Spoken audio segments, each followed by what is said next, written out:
Number 5, not one of my favorites. Again, kind of a Ross Jensen favorite here. Nothing against Ross on that one. I just don't love the contact, no power guys. It's going to be Jacob Wilson, number 5 overall scout, the Statline prospect at shortstop for 2024. Jacob Wilson comes in at 29 overall on the minor league player rankings, 125.5 WRC plus, 301 BA, 353 on base percentage, a 464 slug, 15 home runs, 5 stolen bases. Doc, Jacob Wilson, interesting profile. What do you think Jacob Wilson's zone contact percentage was at AAA last year? 96%. 99.2%. It's 96 contact total. That's crazy. So, yeah, and honestly, it wasn't that far off at MLB level. He's just a hitter. He's the white Luis Arias. I've said it before. I'll say it again. Yeah, so he's not exciting, but this is a guy maybe you target, and especially mid to deep size roto leagues. And we're at batting average as a category, especially CBS style, where you're doing average and there is no OBP. All of a sudden, he's actually pretty good to have on your team, because he's going to have a job. If he plays good defense, he's going to have a long MLB career. Just a really old school profile, though. This is a guy who, yeah, as you said, he's just offering basically no power, no speed, no fun. It's not the fun guy to talk about.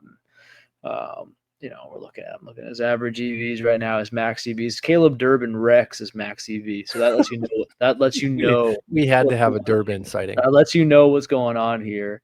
We have to slip in a Caleb Durbin reference every episode. He actually has a better average EV than Caleb Durbin, but worse max at EV. So Durbin just saves it for the clutch moments, because that's just the kind of baller Durbin is compared to a dud like Jacob Wilson. No, we have to have some fun here, folks. It's like I see the utility for Jacob Wilson. But yeah, if you're looking for a guy with juice and maximum upside, he's not your guy.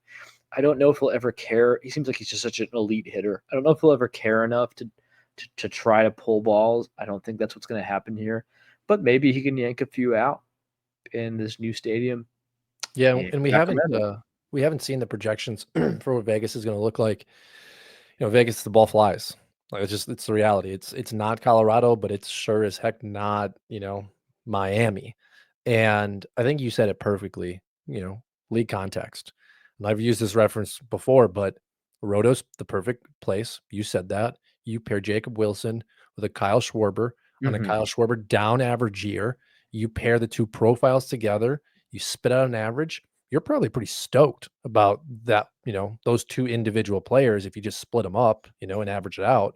So I do think there's value in deeper roto leagues. I think it's hard when you look at cats and points, because, we know this playing a lot of that.